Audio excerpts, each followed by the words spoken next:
Olá, pessoal, tudo jóia? Sejam bem-vindos ao nosso OAB na TV, na telinha aqui da nossa TV Alba. Quero contar aí com a sua colaboração, com a sua interatividade, participação e também pelas nossas redes sociais. O programa está disponível através do canal da OAB e também da TV Alba no YouTube. Olha, sabe qual é o tema de hoje? Direito eleitoral. Ótimo, né? As eleições se aproximando, tenho certeza que você, eleitor, pode ter muitas dúvidas. Os candidatos e pré-candidatos que acompanham aqui o nosso programa, idem. Meu convidado de hoje é o Thiago Bianchi, ele que é presidente da Comissão de Direito Eleitoral da OAB Bahia, e a gente vai falar sobre esse tema tão importante. Thiago, primeiro as boas-vindas, né? Que bom receber você pela primeira vez aqui no nosso OAB na TV.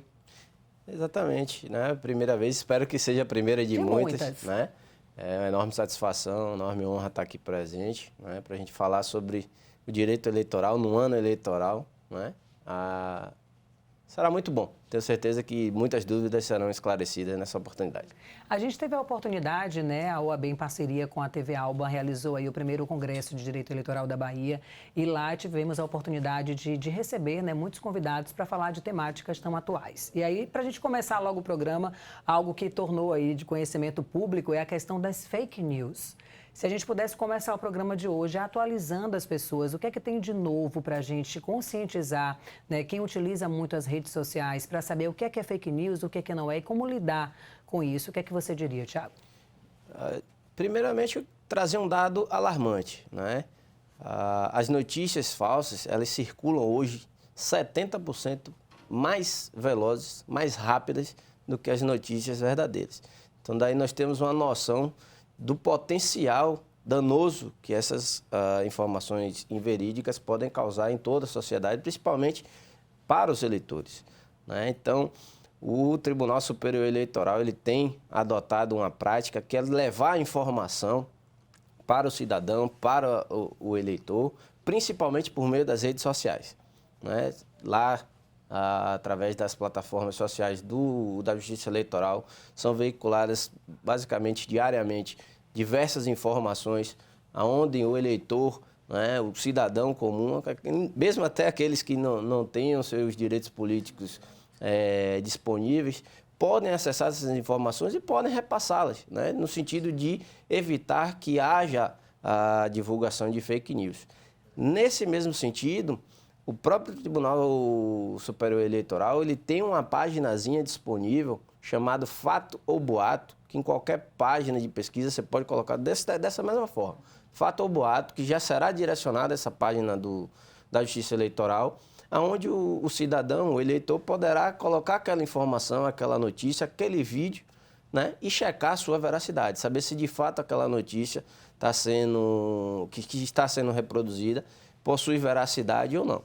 É importante também, aqui até de certa forma, mais prático para ser conferida essa veracidade, é checar se naquela informação que o cidadão obteve, se há essa mesma divulgação em mecanismos oficiais, em plataformas oficiais, sites oficiais de cobertura jornalística, no sentido de atribuir, de fato, aquela veracidade à informação obtida. Tiago, a gente começou o programa falando de fake news, mas um tema que me chamou muita atenção no Congresso foi o seguinte: desafios, né, para as eleições deste ano. A gente sabe que são muitos desafios, né? A gente tem uma realidade totalmente distinta desde o último pleito, com a utilização em maior escala, né, das redes sociais para as campanhas políticas, a propaganda eleitoral gratuita e tantos outros mecanismos que foi despertado lá também no Congresso muito mais consciência. Então, eu queria saber um pouco dos resultados, né, desse evento para vocês que são da área de direito eleitoral, para o público em geral que participou. Eu vi que toda a transmissão ficou disponível também no canal da UAB, então ainda hoje, você que está aí acompanhando o programa da gente, que ficou alguma dúvida, que quer saber mais, né, desse congresso, pode ir lá na página da UAB e adquirir mais conhecimento. Para você, na sua opinião, que legado, né, esse primeiro congresso de direito eleitoral deixa aqui para os eleitores, para os advogados eleitorais, para os pré-candidatos do estado da Bahia? Inicialmente, o nosso legado é inserir a Bahia no calendário oficial de eventos dessa área, né, da área do direito eleitoral. Então, a nível profissional, acho que nós deixamos essa marca, principalmente pelo reconhecimento, né, de profissionais de outros estados sobre a realização desse evento, a importância da realização desse evento. Para os pré-candidatos, para aqueles que já são detentores de mandatos, para os curiosos, para os eleitores, para os advogados e advogadas, né, nós podemos dizer que ficou muito conhecimento e muita dúvida do que pode vir a acontecer ainda nesse pleito eleitoral. Não sei se tu se recordarás da palestra do professor Alexandre Brasílio, onde ele, ao vivo, né, transmitindo na sua palestra, conseguiu adulterar a página de inscrição, né, do nosso evento, demonstrando a vulnerabilidade que se tem e os desafios que nós, principalmente enquanto advogados e advogadas, encontraremos no sentido de comprovar de fato, né, eventual adulteração ou fabricação de uma informação, de vídeo que seja divulgado. Você acha que esse vai ser o principal desafio, então, esse ano, né, em meio a tantas novidades tecnológicas, em meio à utilização da própria internet, das redes, né, como forma de disseminação de notícia, de captação, né, de eleitores, saber o que é certo, o que é errado, controlar isso vai ser realmente o grande desafio da eleição desse ano? Talvez não o que seria certo ou errado, mas o que de fato existiu, o que de fato é verdadeiro, né? Hoje nós temos diversos exemplos onde podemos, né, reproduzir ou produzir um vídeo com a imagem de Tiago, com a sonoridade da voz de Tiago, falando coisas totalmente aleatórias ou dissonantes daquela forma de pensar. Então, talvez essa seja exatamente a maior dificuldade, o maior entrave que não só a advocacia, mas também a Justiça Eleitoral encontrará nas eleições de 2022. Comprovar que, de fato, há veracidade não só na informação, mas nos vídeos, nas imagens que serão, né, veiculadas, seja nos atos de campanha, seja nas redes sociais, né, na divulgação dessas campanhas eleitorais. Tiago, acho que os novos eleitores, né, nem se lembram, nem sabem, né, só se consultar vídeos aí do passado, como é que se davam os embates entre os candidatos, né? Tinha ali o famoso comício, e aí um falava de um lado e em outro ponto da cidade estava o outro lá rebatendo. Hoje em dia esse embate ele se dá através das redes, né, e se disseminam muito rapidamente, né, o tal do viralizar, né, na internet. As proporções perdem realmente o controle. Como é que você vê esse cenário para a eleição desse ano? A gente teve na eleição passada um embate muito grande, a gente teve as milícias participando, a gente teve a fake news muito forte, né, muito ativa ali. Como é que você vê o cenário desse ano, com todas essas parcerias, né, firmadas inclusive pelo TSE, com as próprias redes? Conta um pouquinho sobre isso e atualiza quem está em casa desses perigos. O primeiro alerta que nós fazemos é exatamente, né, da questão dessas ditas milícias, né, desses disparos em massa, né, que serão, né, comuns nesse período eleitoral. Acredito que todos que estejam nos prestigiando devem receber aquelas mensagens todo dia, mensagens de texto, de robôs, na maioria das vezes fazendo cobrança.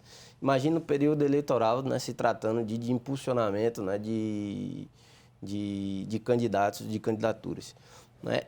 Hoje, graças a Deus, a Justiça Eleitoral já tem mecanismos para aferir exatamente de onde partiu essas informações, de onde surgiu e se ela foi feita através de robôs ou não, né? Principalmente, né, pelo que tu mencionaste, da questão dessas parcerias, né? Diversas plataformas sociais aderiram a esse chamamento da Justiça Eleitoral no sentido de evitar que haja essa proliferação, né, de informações inverídicas para blindar o eleitor, né? Fazer com que, de fato, uma campanha eleitoral seja garantida o livre pensamento, a livre forma de pensar, a livre forma de praticar aqueles atos e, principalmente, de convencer o eleitor daquela plataforma que o candidato venha defender.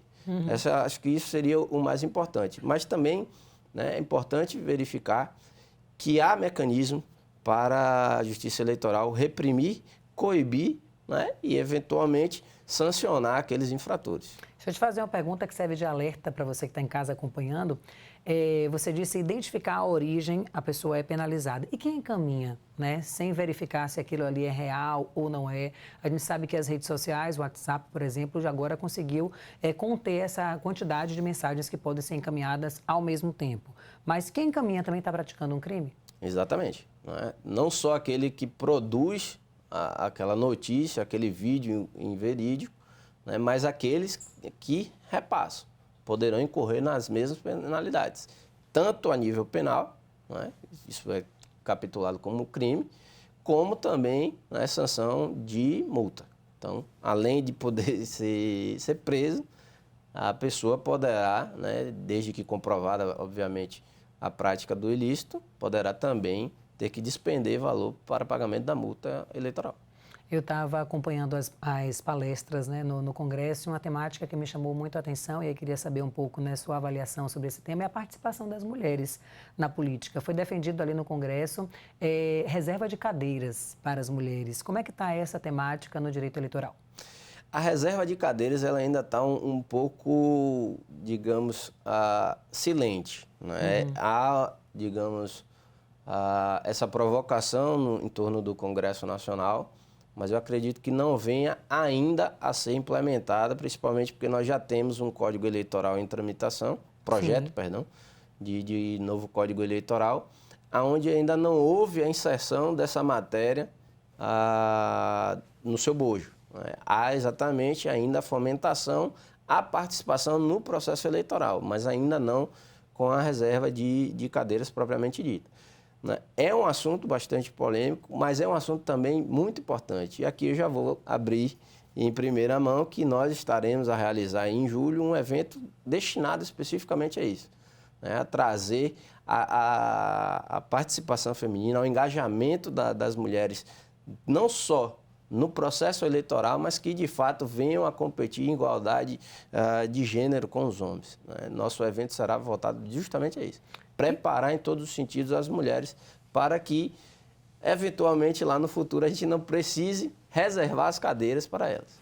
É para que seja uma construção, né? Que a mulher tenha o seu espaço ali, não por conta de uma reserva, de uma cota, mas porque ela galgou o espaço e tanto os eleitores reconhecem isso, como também, é importante a gente citar, presidentes de partidos e outros candidatos homens. Talvez, desculpe lhe interromper, eu acredito que seja exatamente aí o ponto né? inicial. Enquanto nós ainda não tivermos essa presença feminina dentro dos partidos, mas não nas áreas temáticas, a gente pode dar um passo adiante. Quando a gente tiver uma mulher presidente de um partido, né, no órgão diretivo do partido, não somente, né, na presidência de uma comissão da mulher, eu acredito que a gente possa avançar um pouco mais na identificação daquela mulher, né, principalmente das pretensas candidatas, de enxergarem que é possível estarem ali.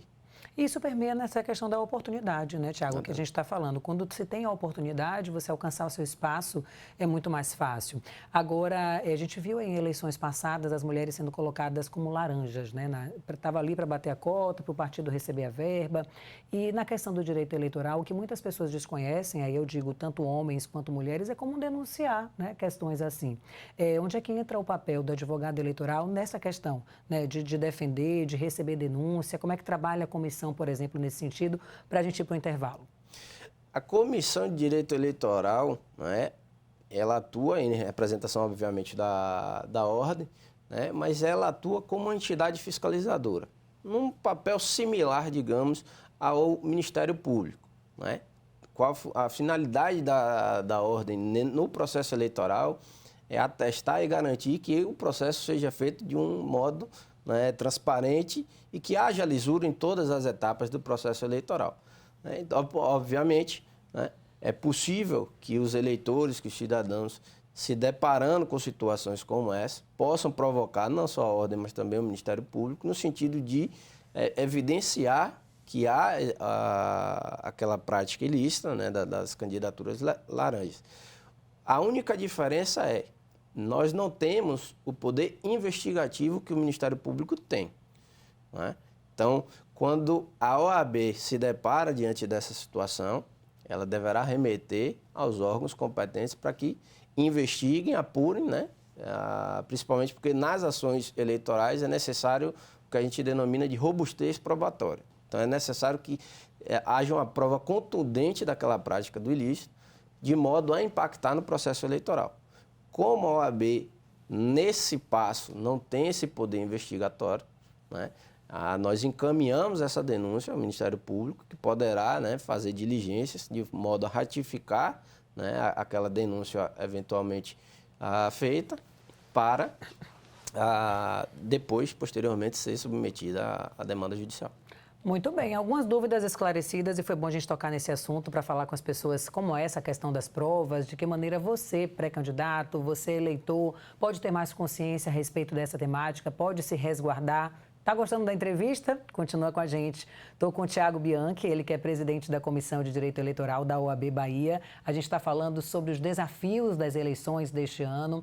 Você que vai votar, você que precisa conhecer melhor o seu candidato, saber o que é certo, o que é errado, como você deve se resguardar, fica com a gente, que a gente volta já já. O intervalo é rapidinho.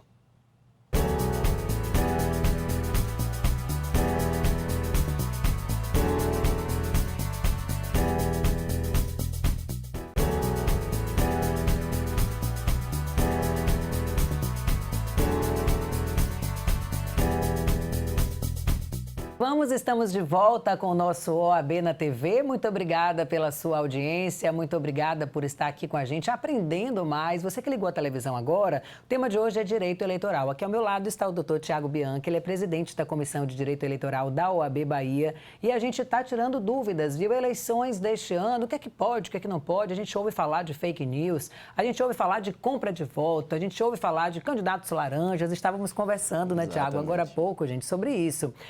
Candidaturas laranjas, como é que se descobre, né?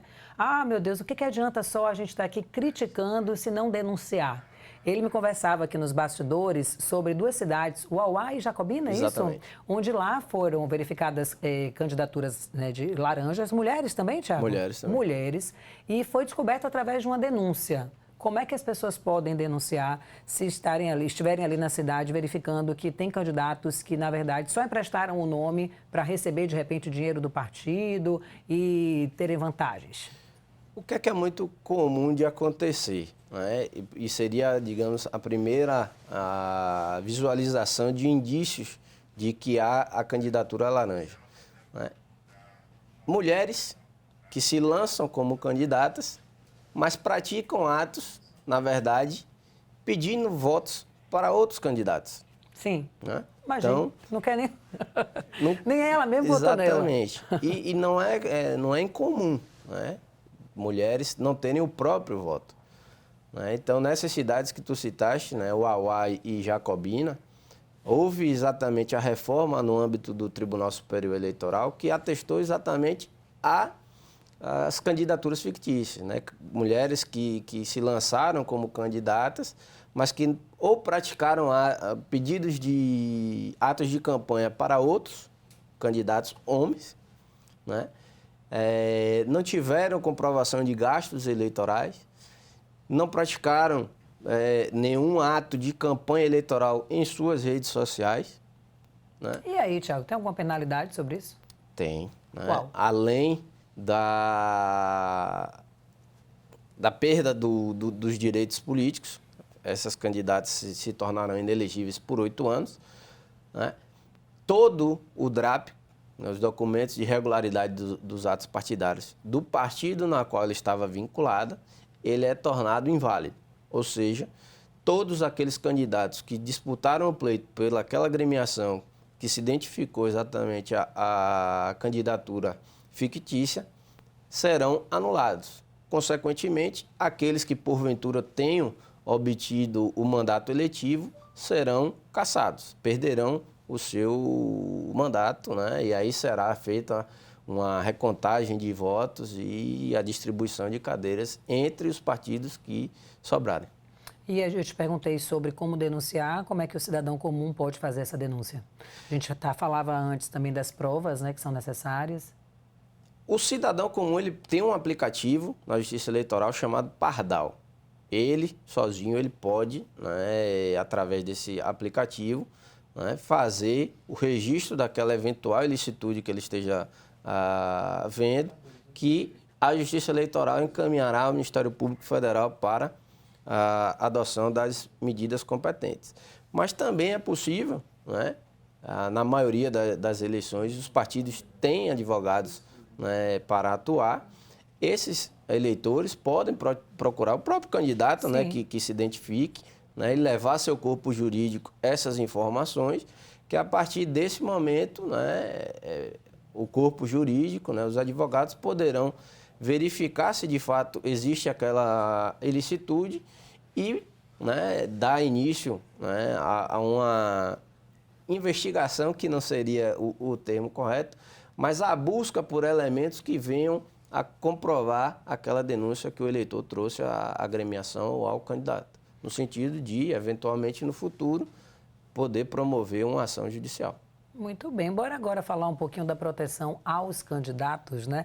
A gente sabe aí, começando esse bloco, a gente falou um pouco de como você que está acompanhando pode denunciar, as provas que você pode, né, estar ali verificando, guardando e apresentando, mas e os candidatos, hein, Tiago? Como é que eles podem aí se resguardar, né, juridicamente nesse período? Primeiramente, tendo um corpo jurídico adequado. Todo candidato precisa ter, né? Exatamente. Tanto que é um elemento obrigatório. É preciso ter um advogado e um contador vinculado a uma candidatura. Isso denota a importância, né, do advogado no processo eleitoral. Não só para dizer o que pode e o que não pode, mas justamente para poder proteger esse candidato, esse partido político, de ações futuras. O que é comum acontecer a um candidato, a um partido que pode prejudicar finalmente ali da eleição, se não tiver advogado, por exemplo? A orientação devida. Nós temos, às vezes, muita dificuldade com o marketing, né? Porque, às vezes, o candidato tem aquela ideia de que praticar aquele ato reverta em votação para ele. E quando nós vamos para o jurídico, é exatamente aquele que causa um entrave, que às vezes blinda, que às vezes evita com que seja praticado aquele ato, porque nós não podemos pensar somente nas multas eleitorais, né? Durante o período de campanha eleitoral, né, atos irregulares são passíveis de sanção de multa. Mas quando nós evidenciamos um conjunto dessas eventuais irregularidades, pode acarretar exatamente disso, né? Não só na cassação do seu mandato, mas como na própria impugnação do registro de candidatura, que seria no momento preliminar, e posteriormente numa configuração de abuso de poder, né, o desvio do poder, que poderá acarretar nessa pena também de inelegibilidade por 8 anos. Você falou do marketing, aí é bom alertar o pessoal que está em casa. Ele está falando, gente, por exemplo, o candidato vai fazer uma visita a uma cidade. Agora, a gente está na pré-campanha e aí tem lá um outdoor com o cara dizendo que vai lá visitar. Isso aí é propaganda eleitoral antecipada. Se tivesse um advogado ali junto, ele dizer que não podia, e aí você já estava livre de alguma outra questão. Às vezes está dando uma entrevista em uma rádio ou outra, fala algo que pode ser falado, mas pode, por exemplo, dizer o número do partido, né? O número ainda não pode ser divulgado. Questões assim que o advogado instrui e que é importantíssimo esse acompanhamento. E já que eu estou falando dessa coisa aí da propaganda eleitoral, você que está em casa, muita gente não gosta, né, de acompanhar a propaganda eleitoral gratuita. Eu queria saber o que é que tem de novo, né, esse ano. Continua aquelas questões de que cada partido tem seu tempo na TV e aí, de acordo com a coligação, esse tempo aumenta. A rede social também vai ser utilizada. O que é que tem de novidade, Thiago? Na rede social não é adotado os mesmos critérios da propaganda gratuita no rádio e na TV. Né? Então, aí cada partido ele pode fazer, né, veicular sua propaganda de forma individualizada. Inclusive pagando, né? Na rede social não tem nada de graça, né? Tudo vai ter que ser impulsionado. Nós temos que ter cuidado porque é vedado o impulsionamento, né, a contratação, o dispêndio de valores para a propaganda eleitoral na rede social, aliás, no ambiente da internet como um todo. Certo. Né? Existem ressalvas para os impulsionamentos durante o período de campanha, que deve ser restrito ao candidato, ao ambiente do candidato, à rede social do candidato. Então, eu, Thiago, sendo candidato, eu posso impulsionar. Milena, sendo minha apoiadora, mesmo que seja a mesma publicação, não poderá fazer. Né? Justamente para poder você ter um controle maior daqueles gastos que serão dispendidos na campanha, para evitar, né, o abuso de poder e a verificação do limite de gasto. Agora, eu posto de um candidato, não posso impulsionar, mas Sim. eu posso postar. Pode postar. Pode postar. Aí E seria aí, livre onde entra os manifestação do influencers, eleitor. por exemplo? Tem essa discussão, mas a gente não pode retirar desses influencers a sua condição de cidadão. Exato. Não é? Então, enquanto ele está ali se mostrando como um cidadão, muito embora possa alcançar muitas pessoas, é um livre exercício dele.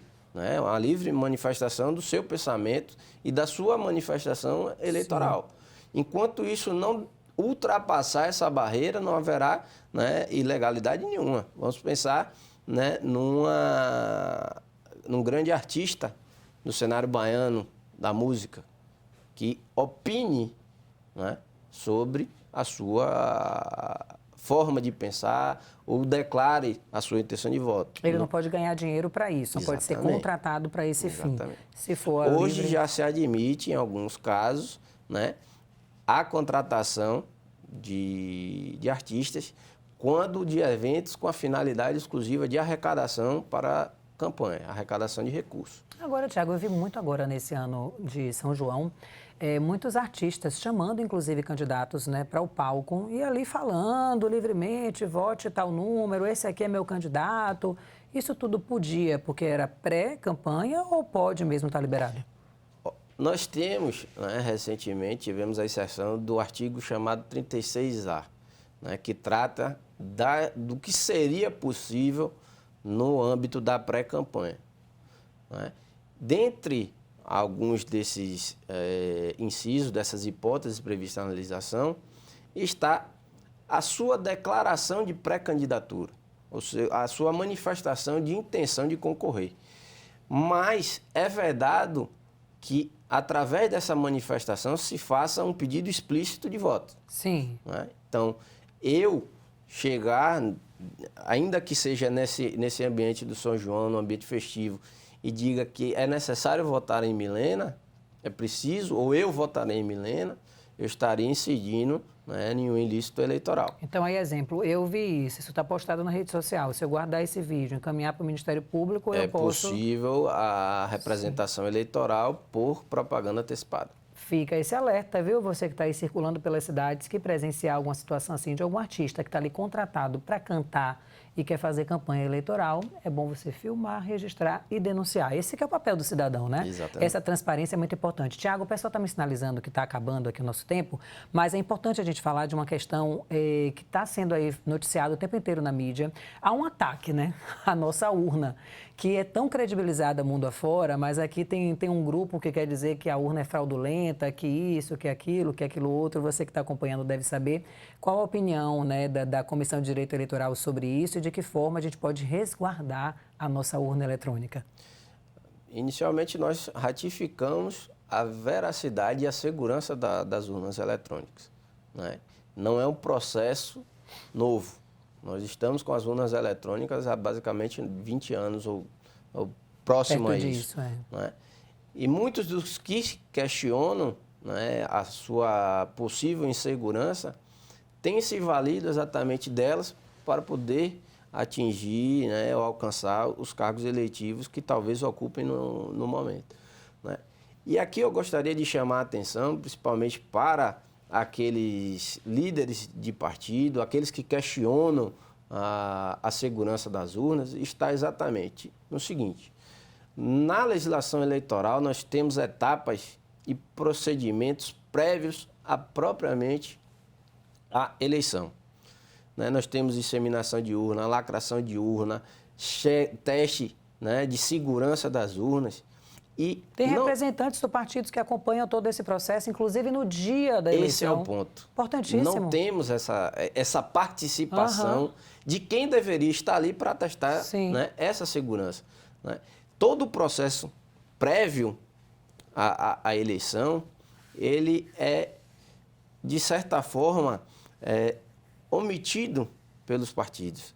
Eles não têm acompanhado como deveriam acompanhar, justamente para virem a checar a segurança do processo eleitoral, a segurança das urnas. Então, nós temos confiança na Justiça Eleitoral, temos confiança no processo eleitoral e temos confiança nas urnas eletrônicas. Enquanto né, participantes, membros da Ordem dos Advogados, estaremos atuando para chancelar exatamente essa confiança, para testar que, de fato, há segurança nas urnas eletrônicas e no processo eleitoral. Muito bom. Só para finalizar, sim ou não? Porque a gente falou aqui de lei, a gente falou de cuidado, a gente falou de fake news. Tudo depende.